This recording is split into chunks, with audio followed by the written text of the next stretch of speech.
ನಮಸ್ಕಾರ ಎಲ್ಲರಿಗೂ. ಉತ್ತರ ಕರ್ನಾಟಕದ ಸ್ಪೆಷಲ್ ಕಡಲೆ ಪಲ್ಯನ ಯಾವ ರೀತಿ ಮಾಡೋದು ಅಂಥೇಳಿ ನಾನು ಇವತ್ತು ನಿಮ್ಮ ಜೊತೆ ಶೇರ್ ಮಾಡ್ಕೊಳ್ತಾ ಇದ್ದೀನಿ. ಈ ಕಡಲೆ ಪಲ್ಯಗೋಸ್ಕರ ಎಲ್ಲರೂ ನಮ್ಮ ಮನೆಯಲ್ಲಿ ಕಾಯ್ತಾ ಇರ್ತಾರೆ. ಯಾಕಂದರೆ ನಮ್ಮ ಮನೆಯಲ್ಲಿ ಎಲ್ರಿಗೂ ಕಡಲೆ ಪಲ್ಯ ಅಂದರೆ ತುಂಬ ಇಷ್ಟ. ಇದು ಸೀಸನಲ್ಲಿ ಮಾತ್ರ ಸಿಗುತ್ತೆ. ಇದು ಕಡಲೆ ಪಲ್ಯ ಈ ರೀತಿ ಇರುತ್ತೆ. ಇದನ್ನು ಚೆನ್ನಾಗಿ ಕ್ಲೀನ್ ಮಾಡ್ಕೊಳ್ಬೇಕಾಗುತ್ತೆ. ಮೊದಲಿಗೆ ನೀವು ಪಲ್ಯನ ತಂದುಬಿಟ್ಟು ಅವತ್ತೇ ಮಾಡ್ತೀನಿ ಅಂದರೆ ಇದನ್ನು ನೀರಲ್ಲಿ ತೊಳೆದ್ಬಿಟ್ಟು ಕೂಡ ಮಾಡ್ಕೊಳ್ಬೋದು. ಇಲ್ಲ ನಾವು ನಾಳೆ ಮಾಡ್ತೀವಿ ಅಂದರೆ ಇದನ್ನು ಒಂದು ಕಾಟನ್ ಬಟ್ಟೆ ಮೇಲೆ ಚೆನ್ನಾಗಿ ಸ್ಪ್ರೆಡ್ ಮಾಡಿ ಇಟ್ಕೊಳ್ಬೋದು ಒಂದು ದಿವಸ. ಇವಾಗ ನೋಡಿ, ಇದನ್ನು ನಾನು ಒಂದು ಕಾಟನ್ ಬಟ್ಟೆಯಿಂದ ಚೆನ್ನಾಗಿ ಒರೆಸ್ಬಿಟ್ಟು ಸಣ್ಣದಾಗಿ ಕಟ್ ಮಾಡಿ ತೊಗೊಂಡಿದ್ದೀನಿ. ಒಂದು ಪಾತ್ರೆಯಲ್ಲಿ 1 ಬಟ್ಲಾಗುವಷ್ಟು ನೀರನ್ನ ಹಾಕ್ಕೊಳ್ತಾ ಇದ್ದೀನಿ. ಇದಕ್ಕೆ ಇವಾಗ ನಾನು ಒಂದು ಈರುಳ್ಳಿನ ಸಣ್ಣದಾಗಿ ಕಟ್ ಮಾಡಿ ತೊಗೊಂಡಿದ್ದೀನಿ. ಒಂದು 4 ರಿಂದ 5 ಹಸಿಮೆಣಸಿಕಾಯಿನ ಕಟ್ ಮಾಡಿಬಿಟ್ಟು ಹಾಕ್ಕೊಳ್ತಾ ಇದ್ದೀನಿ. ಹಾಗೆ ಒಂದು 7 ರಿಂದ 8 ಬೆಳ್ಳುಳ್ಳಿ ಹೆಸರನ್ನ ಜಜ್ಜಿಬಿಟ್ಟು ತೊಗೊಂಡಿದ್ದೀನಿ.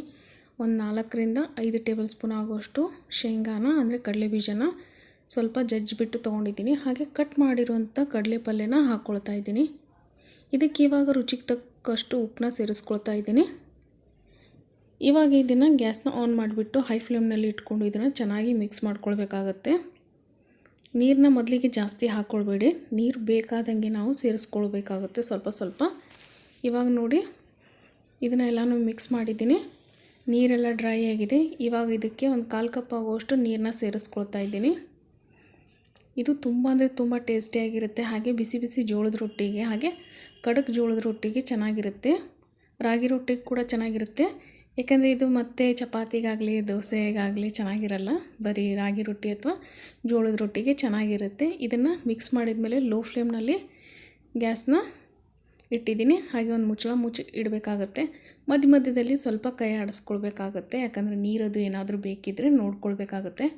ಇವಾಗ ಇದಕ್ಕೆ ನೀರು ಅವಶ್ಯಕತೆ ಇಲ್ಲ, ನೀರಿದೆ ಇದರಲ್ಲಿ. ಇನ್ನು ಮಿಕ್ಸ್ ಮಾಡಿಬಿಟ್ಟು ಇದನ್ನು ಮತ್ತೆ ಮುಚ್ಚಿ ಇಡಬೇಕಾಗುತ್ತೆ. ಉಪ್ಪನ್ನ ಸ್ವಲ್ಪ ಟೇಸ್ಟ್ ಮಾಡಿಕೊಂಡು ನೋಡಿ.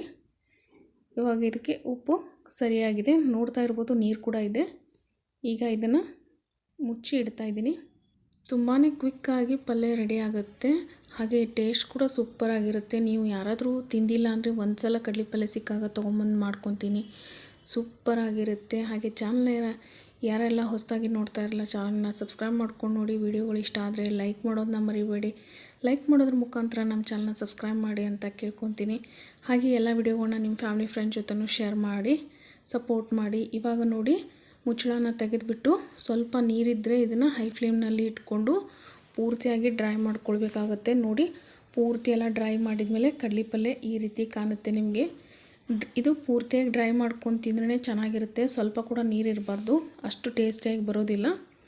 ನೋಡ್ತಾ ಇರ್ಬೋದು, ಪೂರ್ತಿಯಾಗಿ ನೀರನ್ನೆಲ್ಲ ಡ್ರೈ ಮಾಡ್ಕೊಂಡಿದ್ದೀನಿ. ಇದರಲ್ಲಿ ನೀವು ಕಡಲೆ ಬೀಜ ಹಾಕದೆ ಕೂಡ ಮಾಡ್ಕೊಳ್ಬೋದು. ನೋಡ್ತಾ ಇರ್ಬೋದು ಎಷ್ಟು ಚೆನ್ನಾಗಿ ಬಂದಿದೆ ಅಂಥೇಳಿ.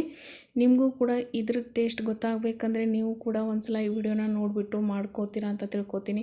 ಈ ವಿಡಿಯೋ ಇಷ್ಟ ಆಗಿದೆ ಅಂತ ತಿಳ್ಕೊತೀನಿ. ವಿಡಿಯೋ ಇಷ್ಟ ಆಗಿದ್ದರೆ ಲೈಕ್ ಮಾಡಿ. ಮತ್ತೆ ಸಿಗ್ತೀನಿ ಅಂತ ನೆಕ್ಸ್ಟ್ ವಿಡಿಯೋನಲ್ಲಿ. ಅಲ್ಲಿವರೆಗೂ thank you so much for watching.